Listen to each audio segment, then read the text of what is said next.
सबके लिए शाबाशी की बात है कि हम इस चर्चा में, इस मीटिंग में, इस लर्निंग सेशन में रोजाना आ रहे हैं। बहुत बहुत शुक्रिया, तहे दिल से बहुत बहुत धन्यवाद आप सभी का इस सेशन में आने के लिए। आज का सेशन बेहद इंपॉर्टेंट है। देखिए, आज डे 4 हमारा 8 दिनों का सेशन। इन 8 दिनों के सेशन में हमें रोजाना नई नई बातें, नई नई चर्चाएं, नए नए फैक्ट्स को जानने की मौका मिल रहा है। लेकिन आज इस चर्चा का डे 4 है। आज का डे 4 बेहद इंपॉर्टेंट है। देखा जाए तो थोड़ा बहुत संगीन भी है, क्योंकि आज हम चर्चा करने जा रहे हैं कैंसर के बारे में। आज हम चर्चा करने जा रहे हैं एक भयानक बीमारी के बारे में, और किस प्रकार से गामा ओरिजिनॉल इस भयानक बीमारी में क्या रोल अदा करता है। क्या गामा ओरिजिनल इस भयानक बीमारी में हमारे साथ खड़ा है? क्या हमें इसकी मदद मिल सकती है इस बीमारी में? चलिए आज उसकी जानकारी लेते हैं। सबसे पहले मैं आपको बताना चाहती हूँ कि कैंसर एक ऐसी बीमारी है जिसका नाम लेने से भी हमें डर लगता है। वाकई में ये एक ऐसी समस्या है जिसका नाम भी नहीं लिया जाता। अगर कई बार कहीं हम अपने आसपास मोहल्ले में किसी से बातचीत करते हैं तो सुनने में आता है कि उन्हें दूसरी बीमारी हो गई, उन्हें गंभीर बीमारी हो गई, या कुछ अलग अलग तरह के शब्दों का इस्तेमाल किया जाता है। कैंसर वर्ड बोलना भी हमारा दिमाग हमें अलाउ नहीं करता। हम इससे इतना ज्यादा डरते हैं। हालांकि ये बीमारी डर की बीमारी नहीं है। मैं ये आप एडमिट करती हूँ कि कहीं ना कहीं हम ये समझते हैं कि कैंसर का सीधा सीधा जो नाता है वो शायद मृत्यु से है। हमें ऐसा लगता है कि शायद कैंसर का सीधा नाता मृत्यु से है, इसीलिए हम इसकी चर्चा नहीं करना चाहते, हम इसको सुनना भी नहीं चाहते, हम इसको बोलना भी नहीं चाहते। बस ये हमारे सामने ना आए। ऐसी अनुभव, ऐसी फीलिंग्स हम सब के अंदर कहीं ना कहीं रहती है। लेकिन मैं आपको यहाँ पर आज ये बताना चाह रही हूँ कि कैंसर एक गंभीर बीमारी है, लेकिन ये बीमारी आपके दिमाग के अंदर से चलती है। अगर आप मानसिक तौर पर स्ट्रांग हैं, अगर आप अपने आप को खड़ा कर सकते हैं बुरी से बुरी परिस्थितियों में भी, तो आप इस बीमारी से जीत सकते हैं। कोई भी ताकत आपको इस समस्या से बचाने के लिए कोई भी ऐसी चीज नहीं होगी, कोई भी ऐसा मौका नहीं होगा कि आप इसको जीत ना पाए। देखिए, कैंसर की जो समस्या है ये मेन तौर पर हमारे शरीर में एक ऐसी समस्या है जिसकी वजह से हमें लगता है कि हम बस ये एक ऐसा टॉपिक है जिसके बारे में हम सुनना पढ़ना नहीं चाहते। मुझे ऐसा लगता है। ऐसा क्यों है? मैं आपको आज ये चर्चा में बताऊंगी कि कैंसर की जो समस्या है, इस समस्या से घबराने की जरूरत नहीं है। इस समस्या को जानने की जरूरत है, इसको समझने की जरूरत है, इसके ऊपर अवेयरनेस फैलाने की जरूरत है। इससे पहले कि ये समस्या हमें से किसी के भी जीवन में, किसी के भी प्रियजन के जीवन में दूर दूर तक, मैं तो भगवान जी से हमेशा ये दया करूंगी, क्योंकि मैं भी एक ह्यूमन ही हूँ, मैं भी इंसान हूँ। कहीं ना कहीं हमारे दिल के अंदर भी डर रहता है। लेकिन अगर ये समस्या आने से पहले कुछ ऐसे प्रिकॉशनरी कदम उठा लिए जाएं तो इस समस्या को रोका जा सकता है। देखिए, हमारे आसपास ये एक इडियम चलती है, ये एक लाइन बोली जाती है कि prevention is better than cure. इलाज से बेहतर है बचाव। तो आज मैं आपको उन्हीं बचावों के बारे में, उन्हीं फैक्ट्स के बारे में बताऊंगी कि आप किस प्रकार से इस समस्या से बच सकते हैं। देखिए, इससे इतना डर क्यों? क्योंकि इसका ट्रीटमेंट बेहद पेनफुल होता है। चाहे वो कीमोथेरेपी हो, चाहे वो रेडियोथेरेपी हो, इसका ट्रीटमेंट बहुत ही दर्दनाक होता है, बहुत भयानक होता है।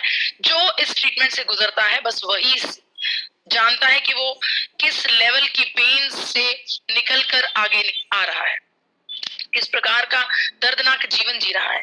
इसी वजह से इस बीमारी से डरा जाता है, क्योंकि ये बीमारी वाकई में पेनफुल बीमारी है, बहुत ही दर्दनाक बीमारी है। तो आज मैं आपको ये बताना चाहती हूँ कि अगर कहीं ना कहीं हम सोचते हैं अरे हमारे तो हेरिडिटरी कहीं पर भी दूर दूर तक ये समस्या नहीं है, तो हमें तो ये समस्या नहीं हो सकती।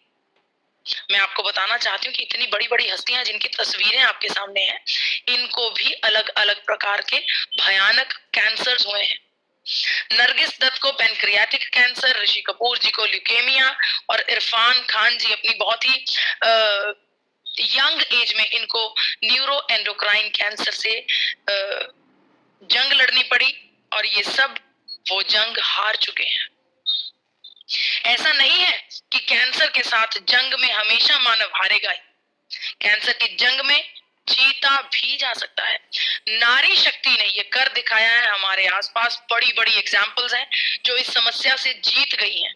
मनीषा कोइराला, सोनाली बेंद्रे, लीजा रे अब तक इस समस्या से फाइट कर रही हैं और बाकायदा अपने दिमाग को ट्रेन करके, अपने आप को सशक्त बनाकर, अपने विचारों को स्ट्रॉन्ग बनाकर, शक्तिशाली बनाकर, हर समस्या से अपने आप को बड़ा बनाकर इस समस्या से जीत रही हैं, फाइट कर रही हैं। तो आज की चर्चा यही है कि इस समस्या से डरना नहीं है, इसको जाने, इसको समझें और वो कदम उठाएं जिनके द्वारा इसके चांसेस को कम किया जा सकता है। अगर आईसीएमआर की इस रिपोर्ट के बारे में मैं आपको बताऊं तो उनका कहना है कि भारत में हर 8 में से 1 व्यक्ति को कैंसर होने की संभावना है। अब यहाँ पर हमें ये देखना है कि 8 में से 1 व्यक्ति, तो यानी कि हमारा अपना ही सोशल सर्कल 100-150 लोगों का होता है। उन 100-150 लोगों में से कितने लोगों को ये समस्या हो सकती है, ये एक गंभीर आंकड़ा है। यहां तक आईसीएमआर ने बताया कि अगर इसी प्रकार से ये समस्या बढ़ती गई, इसको कंट्रोल ना किया गया, लोगों ने इसके लिए प्रिवेंशन ना अपनाए, तो ये आने वाले समय में 12% और बढ़ सकता है। 2025 तक पहुंचते पहुंचते ये 12% इंक्रीज हो सकता है। तो चलिए, इससे घबराएंगे नहीं। आज इसको खुले दिल के साथ, पूरे दृढ़ विश्वास के साथ इसको समझने की कोशिश करते हैं। और आज मुझे आप सबसे एक वादा चाहिए, मुझे वादा चाहिए आप सबसे कि जितने लोग आज इस मीटिंग में बैठे हैं, जो आज मैं आपको बताने जा रही हूं, आपको वो फैक्ट्स, आपको वो फैक्टर्स को अपने जीवन में धारना होगा। जो जो आज मैं आपको करने के लिए कहूंगी, उसे आपको धर्म समझ कर निभाना होगा। मुझे आप सबसे वादा चाहिए। आप हैंड रेज करके मुझे ये वादा कर सकते हैं, तभी आज की चर्चा में आगे बढ़ाऊंगी। आपको आज मैं जो जो चीजें बताने जा रही हूं, आप वो अपने जीवन में धारेंगे। चलिए, सबसे पहले मैं आपको शुरुआत करती हूँ। बहुत बहुत शुक्रिया। देखिए, हमारा एपी ऑर्गेनिक्स और आरसीएम परिवार हमेशा यही चाहता है कि हमारा परिवार हमेशा सशक्त रहे, हमेशा स्वस्थ रहे, हमेशा गुड हेल्थ में रहे। इसीलिए इस प्रकार की चर्चाएं लगातार आपके साथ की जाती हैं। चलिए, अब मैं आपको बताती हूँ कि कैंसर है क्या, व्हाट इज कैंसर। देखिए, हमारे शरीर में कुछ ऐसे सेल्स होते हैं, आरसीएम परिवार अब तक ये समझ चुका है कि हर एक मानव शरीर के अंदर कैंसर सेल्स ऑलरेडी मौजूद होते हैं। ऑलरेडी कैंसर सेल्स मौजूद होते हैं। फर्क सिर्फ इतना होता है कि ये कैंसर सेल्स गहरी नींद में होते हैं, ये जागते नहीं। कई बार पूरा जीवन काल निकल जाता है और ये कैंसर सेल्स गहरी नींद में ही रहते हैं, लेकिन कई बार इनकी ये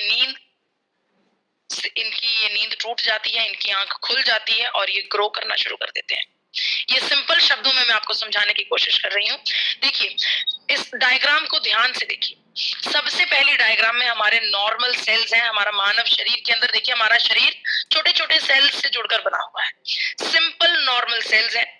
दूसरी फोटोग्राफ में ये जो ऑरेंज कलर के आपको 3 सेल्स दिख रहे हैं, ये एबनॉर्मल है, यानी कि ये कार्सिनोजेनिक सेल्स हैं, यानी कि ये वो सेल्स हैं जिनके अंदर कैंसर पैदा करने की क्षमता हो सकती है।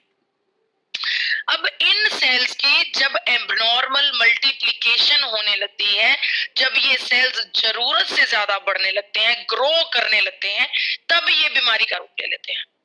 देखिए, बेसिकली जो ये सेल्स दूसरी फोटोग्राफ में आपको नजर आ रहे हैं, इन सेल्स को जैसे ही ब्लड सप्लाई मिलनी शुरू हो जाती है, जैसे ही ब्लड सप्लाई मिलती है, ब्लड सप्लाई के द्वारा इनको भोजन मिलना शुरू हो जाता है, इनको एनर्जी मिलनी शुरू हो जाती है और ये ग्रो करना शुरू कर देते हैं। जब तक इन्हें भोजन नहीं मिलता, जब तक इनके जीवन में ब्लड सप्लाई शुरू नहीं होती, तब तक ये इसी प्रकार से गहरी निद्रा में अपने शरीर में कहीं किसी कोने में पड़े रहते हैं। लेकिन इनको ब्लड सप्लाई मिलने का प्रोसेस, इनके मल्टीप्लाई होने के प्रोसेस को एंजियोजेनेसिस कहा जाता है। एंजियोजेनेसिस, जैसे ही हमारे शरीर में एंजियोजेनेसिस स्टार्ट होता है, कैंसर की मल्टीप्लिकेशन शुरू हो जाती है। देखिए, हमारे जीवन में दो प्रकार के रिस्क फैक्टर्स हैं। इन रिस्क फैक्टर्स को अगर आप कंट्रोल करना चाहें, इन रिस्क फैक्टर्स से अगर आप आगे निकल जाएं तो इस बीमारी से 100% आप बच सकते हैं। दो प्रकार के रिस्क फैक्टर्स हैं। पहले वो जिनको आप कंट्रोल कर सकते हैं, जो मॉडिफिकेबल रिस्क फैक्टर्स हैं, जो आपके हाथ में है, जिसके लिए मैंने आपसे वादा लिया है आज। दूसरे रिस्क फैक्टर्स वो हैं जो आपके कंट्रोल में नहीं है, जिसको आप और हम कंट्रोल नहीं कर सकते। लेकिन ऐसा नहीं है कि मैं आपको सिर्फ रिस्क फैक्टर्स ही बता दूंगी, मैं जो नॉन कंट्रोलेबल रिस्क फैक्टर्स भी हैं, जिनको हम कंट्रोल नहीं कर सकते, उनसे भी बचने का रास्ता आपको बताऊंगी। चलिए एक एक करके शुरुआत करते हैं। कौन कौन से रिस्क फैक्टर्स हैं, कॉपी पेन उठा लीजिए और इसको नोट करना शुरू कीजिए। पहला रिस्क फैक्टर, स्मोक करना और तंबाकू खाना, गुटखा खाना। जी हाँ, मेरा आग्रह है आप सभी से, ये बुरी आदतें आपको आपके जीवन में कुछ भी नहीं देती, कुछ भी नहीं, बल्कि आपके जीवन के पल धीरे धीरे करके खींचती रहती हैं।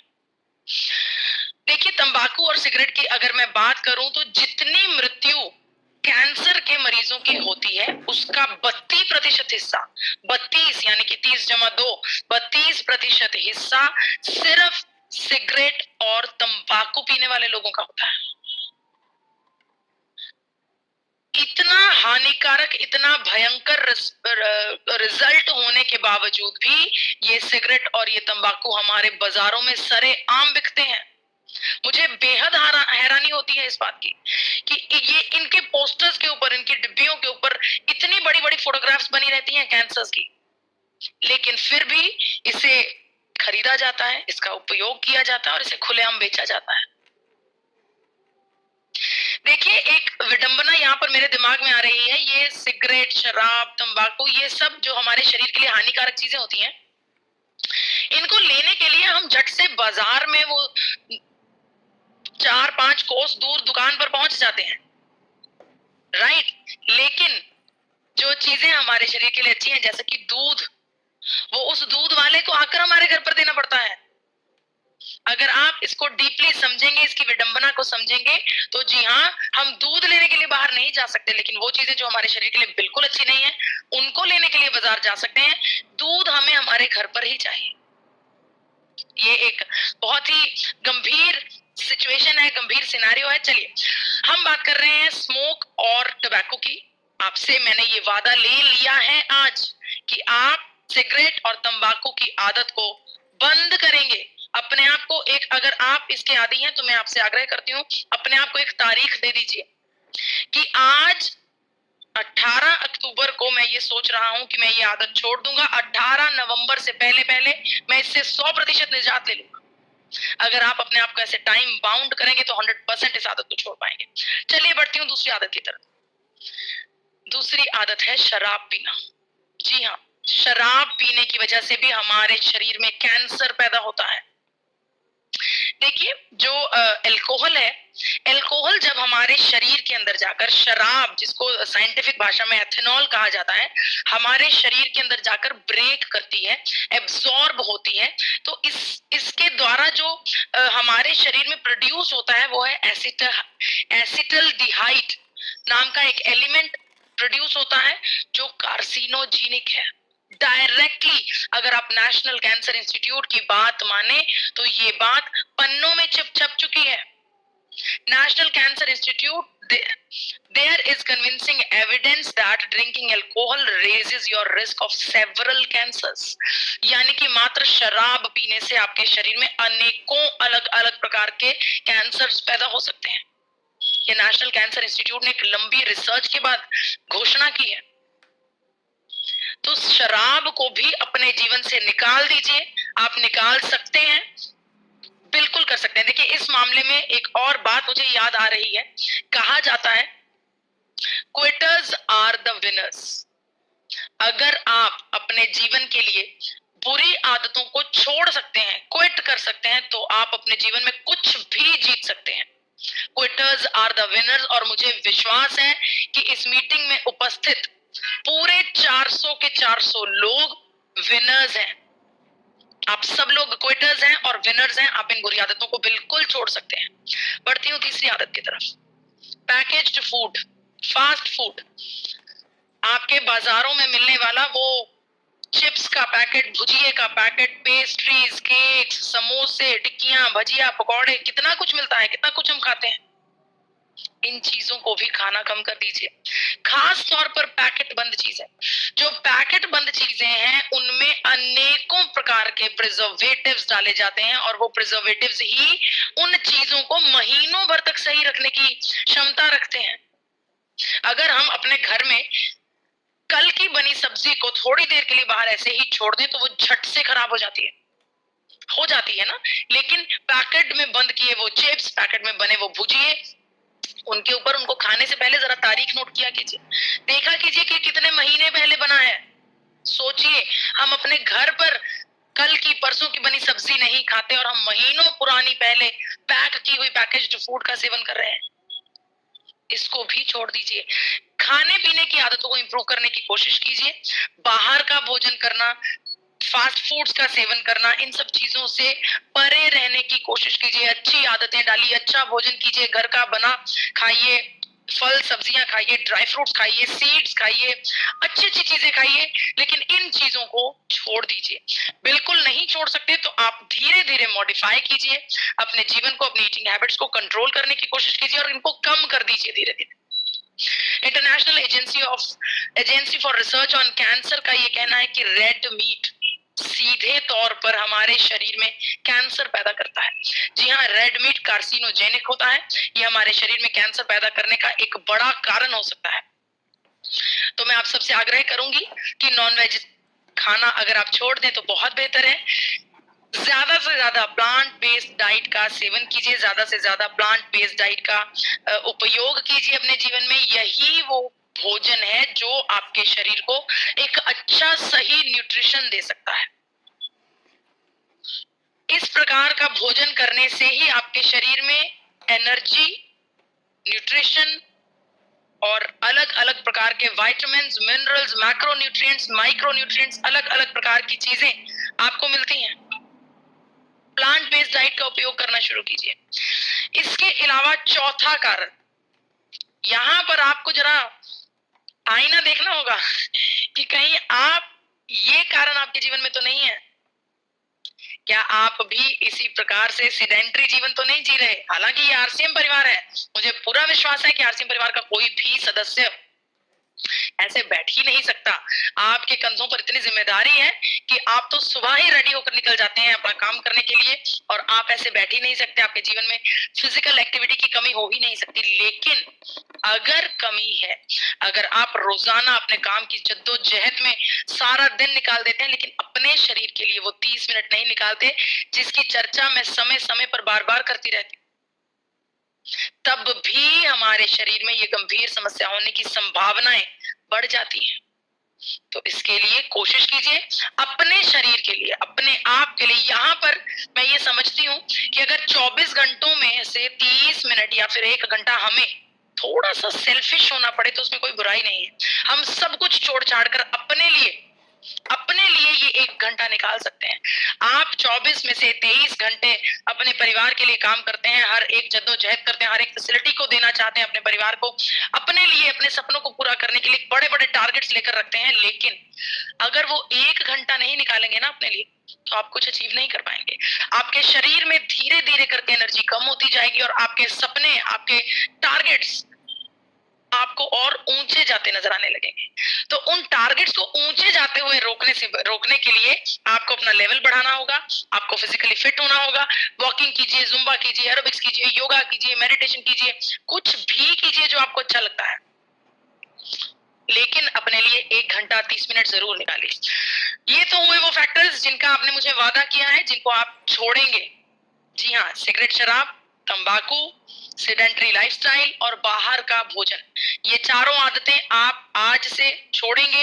एकदम से नहीं छोड़ सकते तो अपने आप को तारीख की डेडलाइन दीजिए। मैं आपसे वादा करती हूँ कि अगर आप अपने आप को एक डेडलाइन दे देंगे और अपने आप के अंदर, देखिए कोई भी आदत अपनाने के लिए ना पहले यहाँ पर काम करना पड़ता है।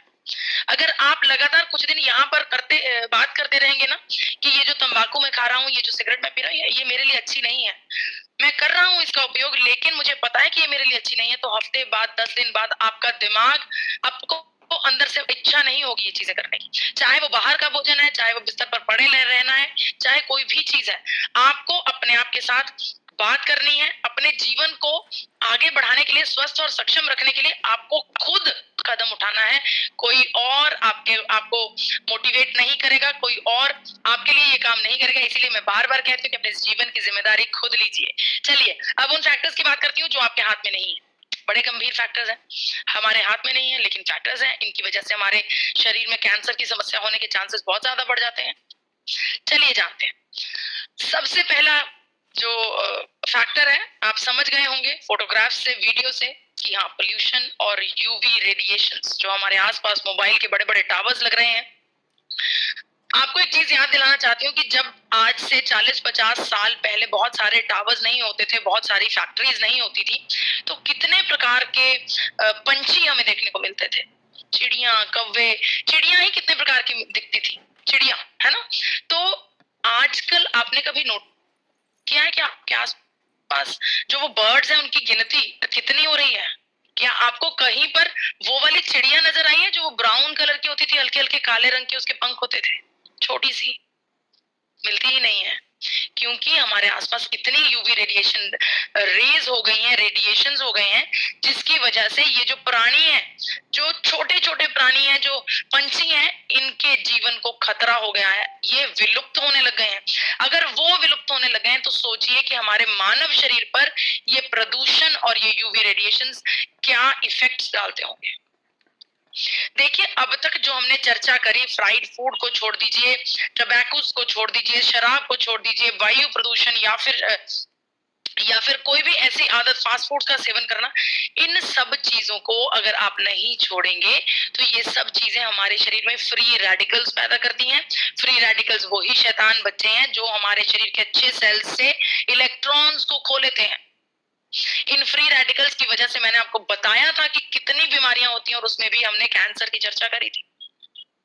इन फ्री रेडिकल्स को कंट्रोल करना पड़ेगा, इन रिस्क फैक्टर्स को हमें कंट्रोल करना पड़ेगा। देखिए, जो फ्री रेडिकल्स होते हैं उनको ऑक्सीडेंट्स भी कहा जाता है, और ये ऑक्सीडेंट्स कार्सिनोजेनिक होते हैं। कार्सिनोजेनिक मैं आपको पहले भी बता चुकी हूँ। कार्सिनोजेनिक का मतलब वो तत्व जिनके अंदर कैंसर सेल्स को एक्टिवेट करने की क्षमता होती है, वो तत्व जो हमारे कैंसर सेल्स को ब्लड सप्लाई दे सकते हैं। और एक बार ये ब्लड सप्लाई शुरू हो गई तो हमारे शरीर के अंदर इसकी ग्रोथ को कंट्रोल करना बड़े बड़े साइंस के, बड़े बड़े मेडिकल एक्सपर्ट्स के भी हाथ में नहीं रहता। तो इसीलिए हमने शुरुआत की थी कि prevention is better than cure, हमें प्रिवेंशन करनी होगी। बढ़ते हैं छठे फैक्टर की तरफ, वायरस। इन फैक्टर्स के बारे में तो शायद आपने कहीं चर्चा नहीं की होगी, नहीं सुना नहीं होगा। जी हाँ, अलग अलग प्रकार के वायरसेस हमारे शरीर में कार्सिनोजेनिक इफेक्ट पैदा करते हैं। ये वायरसेस हमारे शरीर में कैंसर पैदा करने के मेन कारण हो सकते हैं, और ये हमारे कंट्रोल में नहीं है। ये वायरस होते हैं बैक्टीरियल इन्फेक्शन और फंगल इन्फेक्शन, जिसको हम बिल्कुल नॉर्मल ले लेते हैं। हम अपने जीवन में समझ ही नहीं पाते कि ये ऐसी समस्या भी, त्वचा की समस्या, बैक्टीरियल इन्फेक्शन, फंगल इन्फेक्शन भी आगे चलकर हमारे लिए गंभीर रूप ले सकती है। देखिए, हमारे शरीर में हेपेटाइटिस सी, हेपेटाइटिस बी जैसे वायरसेस अगर हमारे शरीर में आ जाते हैं तो इतनी गंभीर समस्या होती है कि चलते चलते चलते वो हमारे लीवर को कैंसरस कर देते हैं। लीवर का कैंसर हो जाता है हमारे शरीर में। तो जरूरी है कि इन वायरसेस से भी बचा जाए, उस पोल्यूशन से भी बचा जाए, और इनसे, वायरस से बचने के लिए हम चर्चा कर चुके हैं कि हमें इम्यूनिटी बूस्टर्स की जरूरत है, हमें अपनी इम्यूनिटी को स्ट्रॉन्ग रखने की जरूरत है। देखिए, इम्यूनिटी को स्ट्रॉन्ग रखने के लिए हमें अनेकों प्रकार के तत्वों को का सेवन करना चाहिए। अनेकों प्रकार की चीजें तो हमारे अपने संस्कृति में ही है। कोविड आया तो हमें क्या मिला, क्या पता चला कि अश्वगंधा का सेवन कीजिए, गिलोय का सेवन कीजिए, तुलसी, नीम, हल्दी, ये सब चीजें इम्यूनिटी बूस्टर्स ही हैं। इनका सेवन हमारे शरीर में करना, हमारे जीवन में करना बेहद जरूरी है। सातवां पॉइंट हम पढ़ चुके हैं, इन्फ्लामेशन, सूजन, आपके शरीर की अंदरूनी और बाहरी सूजन। ये सूजन हमारे शरीर में अलग अलग बीमारियां पैदा कर सकती है, और का जो मेन रीजन है, जो कैंसर का मेन रीजन है, सूजन भी एक बड़ा रोल अदा करता है, हमारी इन्फ्लेमेशन भी एक बड़ा रोल अदा करती है।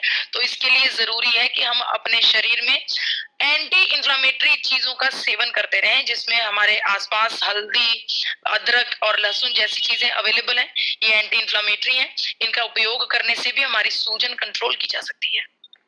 लेकिन अब हमने टोटल ये समझा कि हमें अपने शरीर में अगर कैंसर को कंट्रोल करना है तो हमारे शरीर में ऑक्सीडेंट्स को कंट्रोल करना है, यानी कि फ्री रेडिकल्स को काटना है, हमें क्रॉनिक इन्फ्लेमेशन से दूर रहना है, और साथ ही साथ हमें इम्यूनिटी को बढ़ाना है। इम्यूनिटी का भी एक खास डे आएगा, उस दिन हम इस इम्यूनिटी को पूरे जैसे कि अभी सर ने बताया कि हम इम्यूनिटी का पूरा ऑपरेशन करेंगे कि इम्यूनिटी को कैसे पाया जाए, कैसे इम्यूनिटी को स्ट्रॉन्ग किया जाए। तो अगर आपके शरीर में ऑक्सीडेंट्स नहीं है, अगर आपके शरीर में इन्फ्लेमेशन नहीं है और आपके शरीर में भरपूर मात्रा में इम्यूनिटी है, तब आप कैंसर से बच सकते हैं। आपके शरीर में कैंसर होने की संभावनाएं शून्य मात्रा है। देखिए, इन सभी चीजों से बचने के लिए हम ऑलरेडी पढ़ चुके हैं गामा ओरिजिनॉल के बारे में कि एक बेहतरीन एंटीऑक्सीडेंट, याद है आप सभी को, और ये एंटी इंफ्लेमेटरी भी है, इसकी भी चर्चा हम कर चुके हैं। इम्यूनिटी को भी बूस्ट करने में ये बेहतरीन रोल अदा करता है। जी हाँ, गामा ओरिजिनॉल एक ऐसा तत्व है जो सीधे तौर पर हमें अनेकों प्रकार के कैंसर्स को पनपने से रोक सकता है। देखिए, गामा ओरिजिनॉल अब भारत में बनने लगा है, मैन्युफैक्चर करने लगा है। जैसा कि अभी सर बता रहे थे कि अनेकों तो डॉक्टर्स को ही नहीं पता कि गामा ओरिजिनल भारत में बनने लगा है, भारत में मैन्युफैक्चर होने लगा है। तो आप सबको गर्व होना चाहिए वाकई में इस बात पर कि आपके पास जो प्रोडक्ट है ये इंटरनेशनल प्रोडक्ट है। ये एक ऐसा प्रोडक्ट है जो वाकई में इंटरनेशनली बहुत ज्यादा डिमांड पर है। Gamma oryzanol anti cancer agent है, ये एंटी कैंसर प्रॉपर्टीज रखता है। गामा ओरिजिनॉल में एक एलिमेंट होता है जिसको साइक्लोआर्टिनॉल फेरोनाइट कहा जाता है। ये एलिमेंट हमारे शरीर में जो कैंसरस सेल्स को ब्लड सर्कुलेशन मिलती है, उस सर्कुलेशन को, उस ब्लड सप्लाई को रोकने तक का काम कर सकता है, ऐसा कहना है बड़े बड़े रिसर्च पेपर्स का। भारत सरकार ने भी गामा ओरिजिनल को न्यूट्रास्यूटिकल का दर्जा दिया है। 2 कैप्सूल्स आपको बेहतरीन 300 mg की डोजेज देते हैं, और अलग अलग रिसर्च पेपर्स में इस बात की पुष्टि ऑलरेडी हो गई है कि गामा ओरिजिनल हमारे शरीर में अलग अलग प्रकार के कैंसर्स को रोकने का काम बेहतरीन तरीके से करता है। एंजियोजेनेसिस के प्रोसेस को, एंजियोजेनेसिस मैंने आपको बताया था कि हमारे कैंसरस सेल्स को ब्लड सप्लाई मिलने वाला जो प्रोसेस होता है, उनकी ग्रोथ का जो प्रोसेस होता है, उसको एंजियोजेनेसिस कहा जाता है। इस रिसर्च में ये बताया गया है कि गामा ओरिजिनल हमारे नेचुरल किलर सेल्स को एक्टिवेट कर देता है, और उनको एक्टिवेट करने से जो एंजियोजेनेसिस का प्रोसेस है वो कंट्रोल हो जाता है, ब्लड सप्लाई रुक जाती है। जी हाँ, गामा ओरिजिनॉल में मैं आपको पहले बता चुकी हूँ कि साइक्लोआर्टिनॉल फेरोनाइट नाम का एक तत्व होता है जो सीधे तौर पर हमारे शरीर में अनेकों प्रकार के कैंसर्स को रोकने का पुख्ता काम करता है।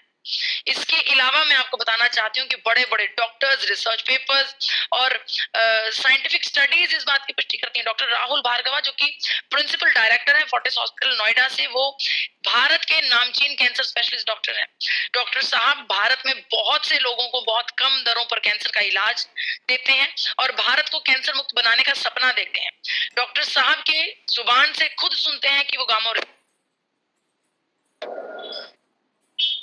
has been found out to be effective as an antioxidant which comes from rice bran in preventing the cancer if taken for a long period. How does it act? It has been a mystery that our own cells, B cells or NK cells, if are activated, can kill cancer cells. And this gamma oryzanol is basically an activator of NK cells which keeps the cancer cells at check. It not only works through NK cell but also it inhibits angiogenesis. It means it cuts the supply for the cancer cells to grow. तो आपने सुना कि doctor साहब ने दोनों कि gamma original अनेकों प्रकार के कैंसर्स को रोक सकता है, एंजियोजेनेसिस को कंट्रोल करता है और नेचुरल किलर सेल्स को एक्टिवेट करता है। तो मेरा आप सबसे आग्रह है, अपने डाइट में गामा ओरिजिनल का सेवन कीजिए। तो जी हाँ, क्योंकि हर एक व्यक्ति के शरीर में कैंसर सेल्स ऑलरेडी मौजूद हैं और हर एक व्यक्ति के ऊपर कैंसर की होने की संभावना का जो खतरा है वो मंडरा रहा है। तो इसको रोकने के लिए, इससे बचने के लिए हमें जरूरी है कि हम कैंसर सेल्स को डीएक्टिवेट करने के लिए हम अपने जीवन में गामा ओरिजिनॉल का इस्तेमाल करें। गामा ओरिजिनॉल हर एक भारतीय की पहली जरूरत है। अगर आपको ये जानकारी अच्छी लग रही है तो आप इस किताब को ऑर्डर कर सकते हैं स्क्रीन पर दिए हुए नंबर पर। इस किताब में ये सभी जानकारी, हर एक डे की जानकारी विस्तृत रूप से बताई गई है। बेहतरीन किताब है। और नंबर आपको बता देती हूँ 8847312706। इसके अलावा एक बेहतरीन अवार्ड फंक्शन जिसके बारे में आप सबको जानकारी ऑलरेडी है। अलग अलग अवार्ड्स हैं, पायनियर अवार्ड है। इसी के साथ मैं अपनी वाणी को विराम देती हूँ। मुझे इतने इत्मीनान से सुनने का बहुत बहुत शुक्रिया।